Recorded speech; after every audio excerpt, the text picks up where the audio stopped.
gonna have to figure out a build like this for Diablo 3. So I can incense more individuals.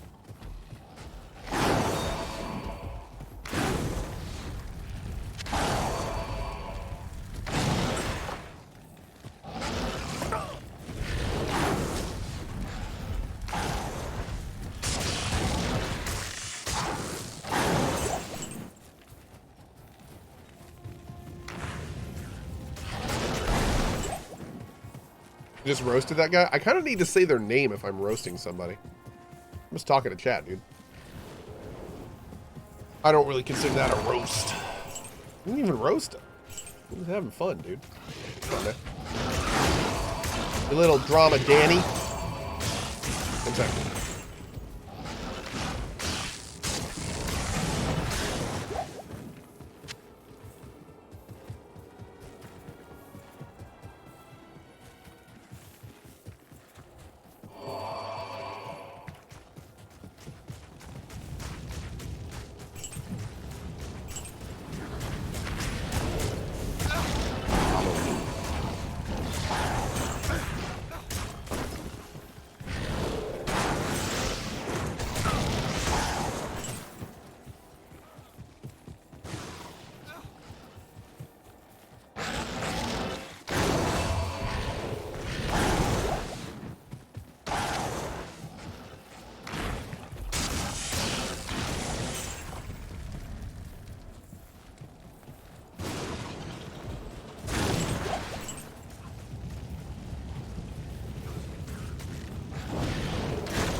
So apparently we have a goat now.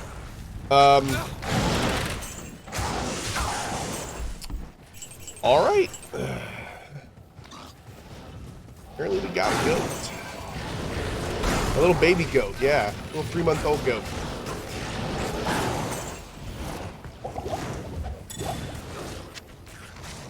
Well.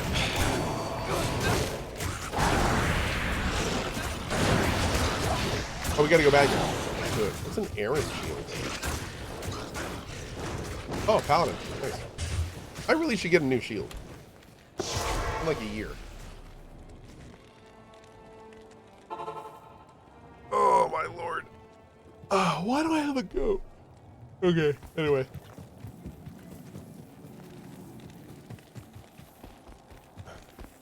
Thank you for rescuing my men.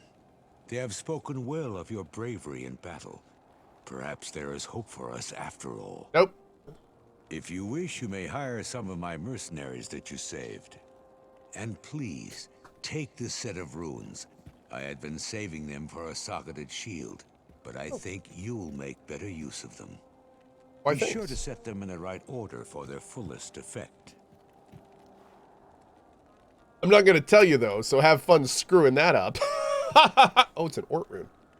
Oh, yo! Oh, wait, I got a shield for this.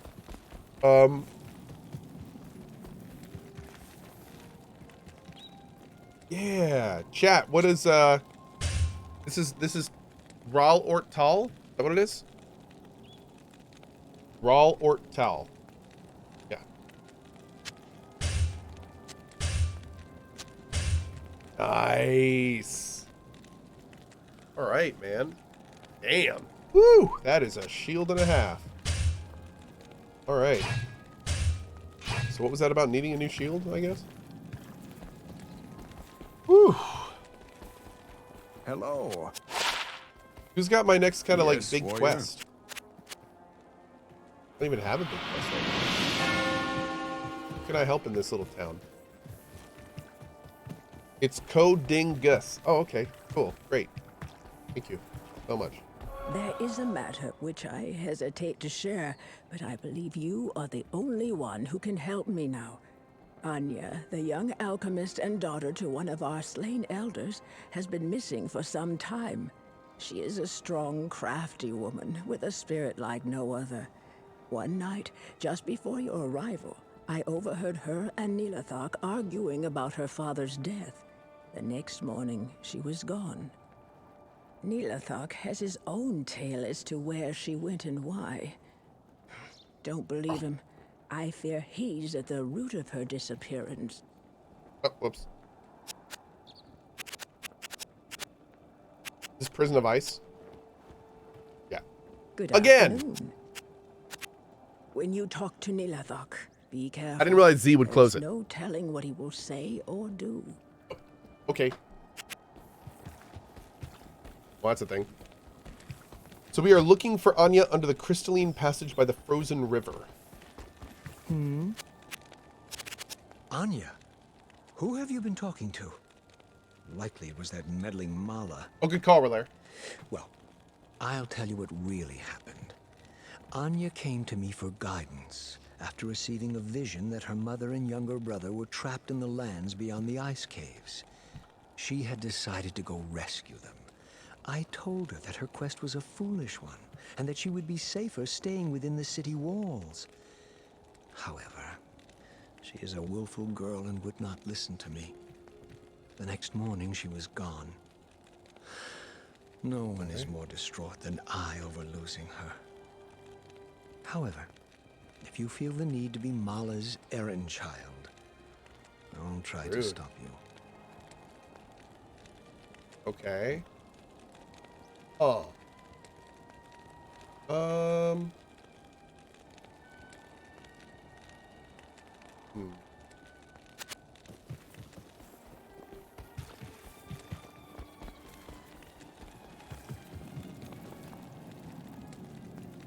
Take the portal. Diablo on YouTube just put up an Into the Endgame video clocking in on just north of 6 minutes. Wait, that talks about the Diablo 4 endgame?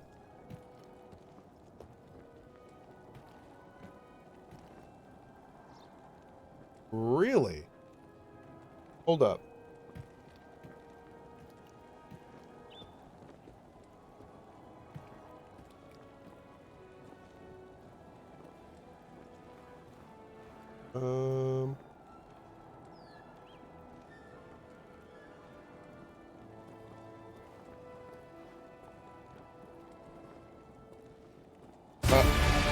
Yeah. Mods, we can let the YouTube guys know. We're really excited about getting this game into players' hands, letting them experience this massive world. A main cornerstone of D4 is play your way. As a player continues to advance through the story and into the endgame, they'll unlock a ton of brand new activities that provide meaningful progression, no matter their playstyle.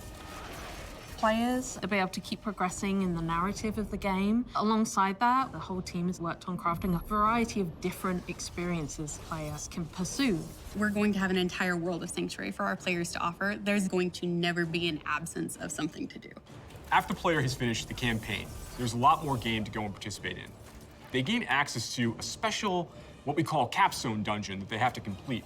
Once they're able to finish this capstone dungeon, they're going to gain access to the first world tier. As you complete the world tier, it will open up the opportunity for you to go into your next world tier.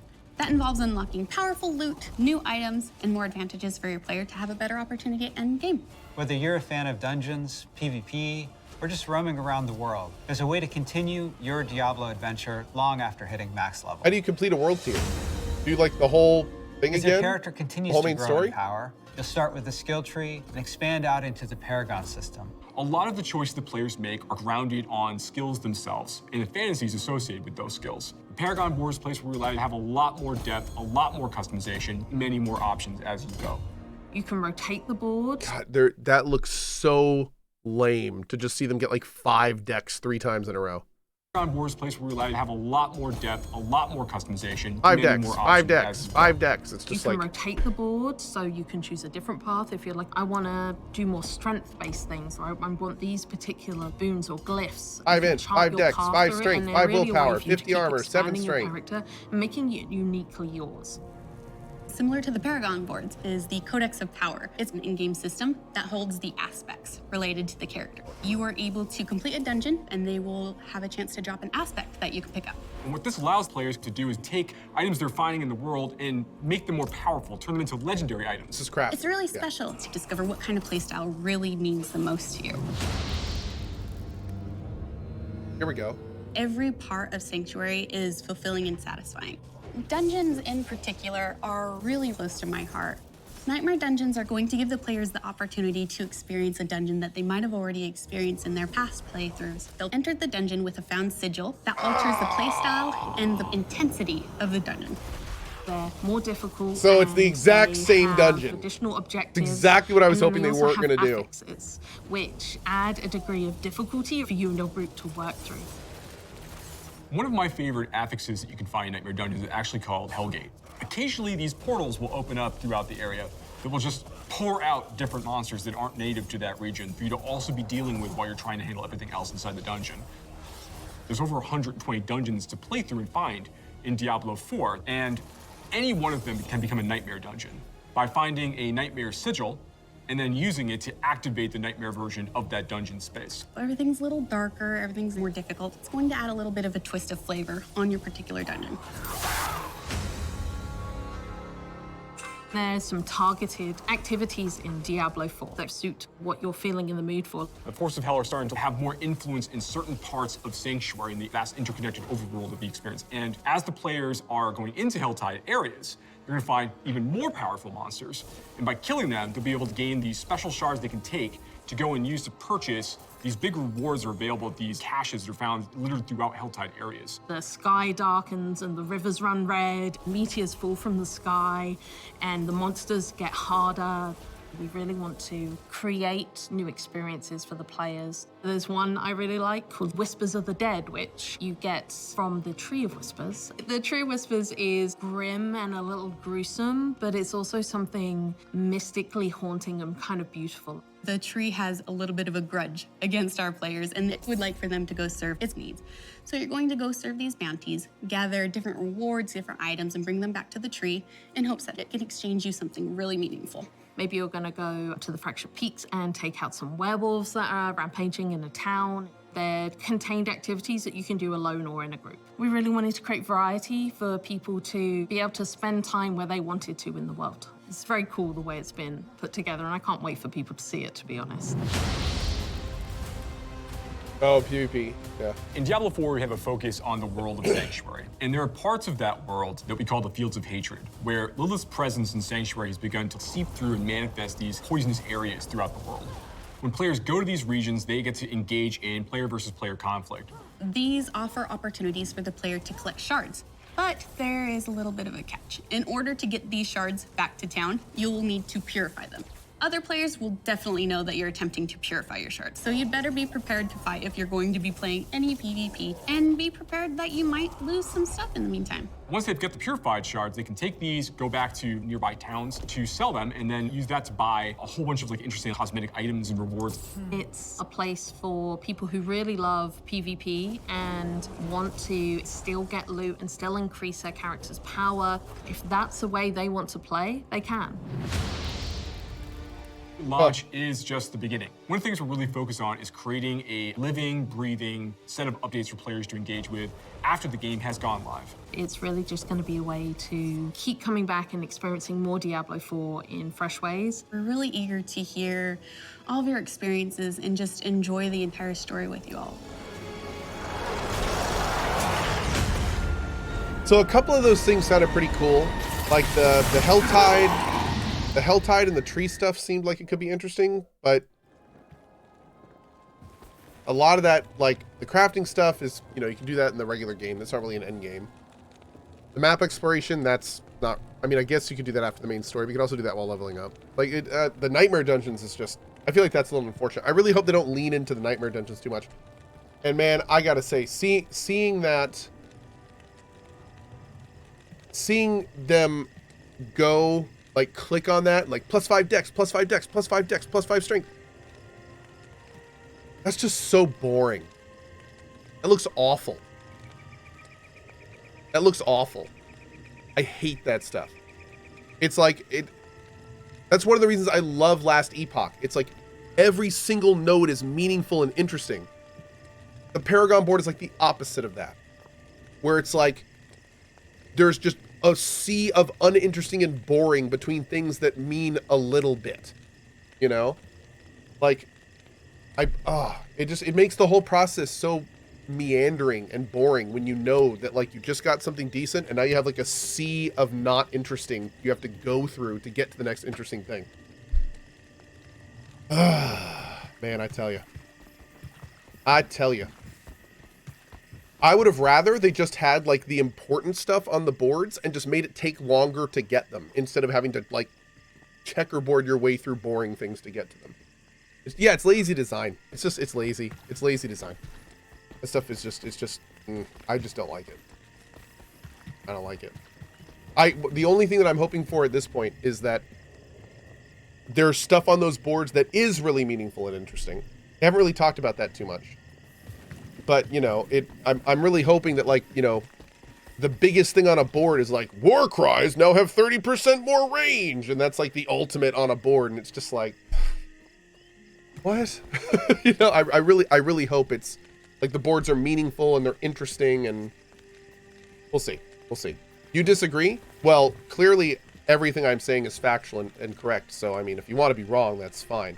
But, you know, it's okay. No, this is obviously just my opinion on this stuff, you know.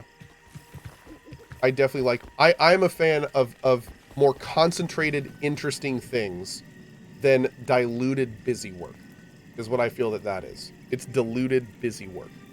It's to give the player stuff to do for the sake of giving them stuff to do. Some people like that because they feel like it's constantly breadcrumbing them around the game, and that's understandable. But I personally, I like meaningful choices, meaningful decisions, and things of that nature. So, yeah. We'll see. We'll see. Or at least that it's I don't know. It's weird. It's weird. Yeah. Is the PoE tree like that? Well, the PoE tree is relatively filler, but with PoE, that's what I'm saying. Exactly like I just said. With PoE, you go through the little things, and then you get to like a keystone or something huge that like changes the way your character or build plays. If that's what the Paragon boards are going to be like, then okay, you know, in that case, we'll go through the bad to get to the good, and we'll just deal with it. But that's what I'm saying. If the Paragon boards aren't like that, then that's going to be kind of unfortunate. So we'll see. We'll see. Well, I'm certainly going to be trying it out, and that's probably going to be the first game that I really do the Paragon stuff in. So we will see. We'll all see together. All right, let's go. We will see. I'm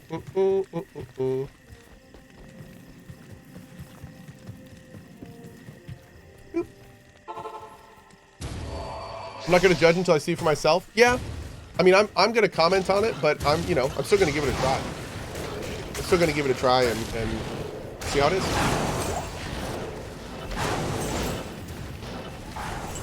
I will say the Nightmare Dungeon thing is a little unfortunate. just giving you like harder versions of the same thing as an end game, as what looks to be a primary end game mechanic is a little unfortunate. Kind of wish there was a little bit more. The tree stuff looked interesting, and the Hellscape thing looked interesting. That looks like it could be kind of cool. I'm down with that stuff. That looked different. Yeah, I'm all about that. I'm glad there's going to be some variety. I wonder how much you can lean into that stuff if you don't want to do the Nightmare Dungeons. Ooh.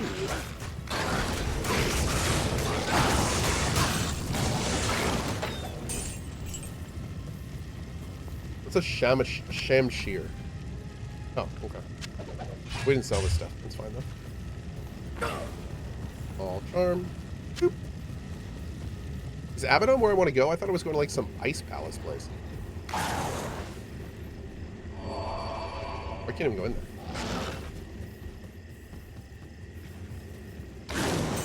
Crystalline passage by the frozen river.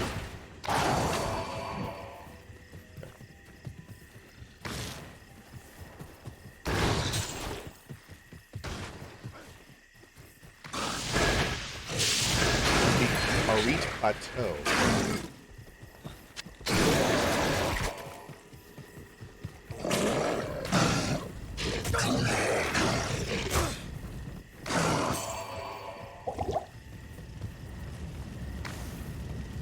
Diablo 2 is better than Diablo 4. I think some people would agree with you.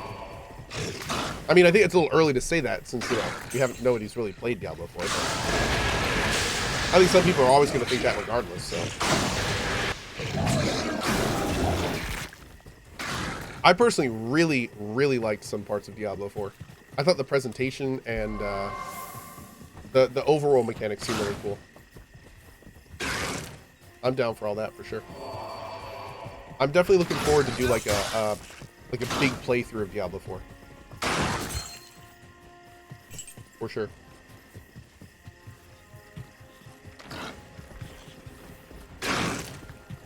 Oh. Okay. Right to the crystalline passage by a frozen river somewhere around here.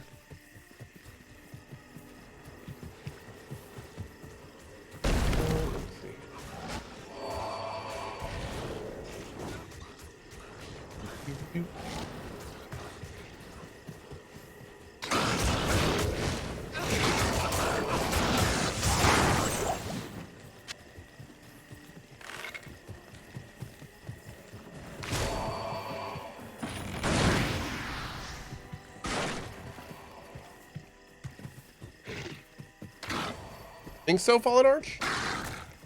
Well, I don't you think it's a little early to say that, though? I feel like it's early to say that. But I don't know.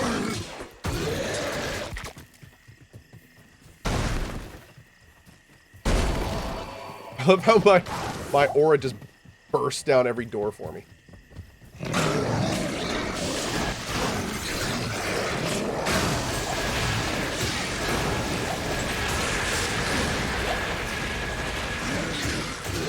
Only 100 to 200 hours? Well, I mean, I see what he's saying. I mean, you want to spend, you know, 1,000 hours in a game that you love, especially if you've done that before in previous games. I mean, think if he's a Path of Exile player. You know? For a Path of Exile player, 200 hours is literally like a weekend of Path of Exile. It's like a you know, like a norm. That's like a session to them. That's what it is. It's like a session. Oh God. Oh, love the picture, but that name is just sad. Ugh. Anyway, moving on.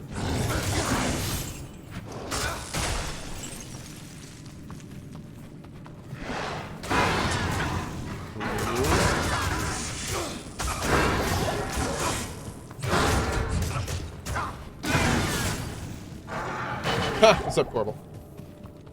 You consider Diablo and Diablo clones RPGs? Yeah, they're called ARPGs. That's their accepted terminology. So, are they RPGs? I mean, yeah. They're equipment based. They've got a huge amount of stats. There's progression of your character. There's classes. They meet most of the criteria, if not all. Yeah.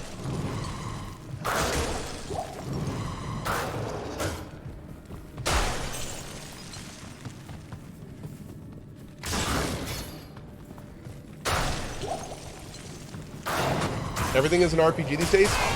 I will say RPG mechanics are in a huge amount of games these days. Absolutely. Absolutely. The RPGs have kind of bled into almost all major, even action games are like partly RPGs these days. God of War is an RPG. You know, like it's wild. I'm fine with it though. I love that stuff, so I'm cool with it. Whatever. I love that stuff.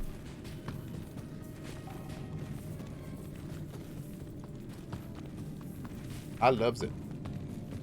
Put your butt in your chair? I will. Any plans for the new X4 expansion? I'm definitely planning on playing the X4 expansion, but I don't know when. I'm probably not going to do it on release.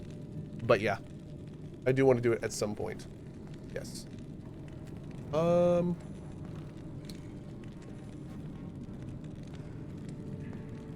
I keep finding good treadmills, but they all look heavy as for under my desk.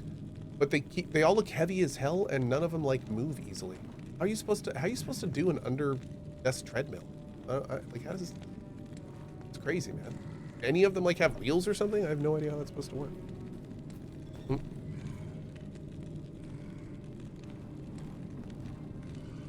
Oh, there's a passage to the right. Yes, there is. Thank you. I see that. Oh, does this one have wheels?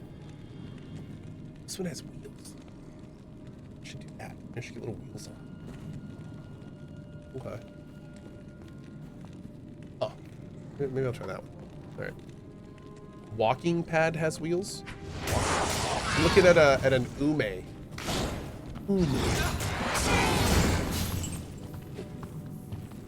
Treadmill should have lots of room to hang your clothes on.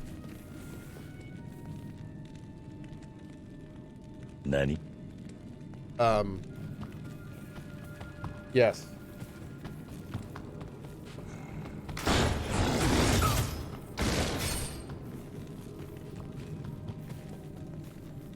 Okay, this is the Glacial Trail. Wait, is Anya in the Crystalline Passage? Or is she here somewhere? Okay, so I should keep looking here. Can I give a little tour of my build? Yes, this build is a spin to win build without spinning.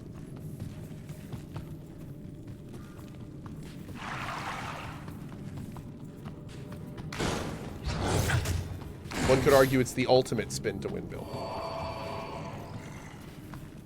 The way this build works is that I walk towards something and it dies. I stare at it aggressively and it falls over dead.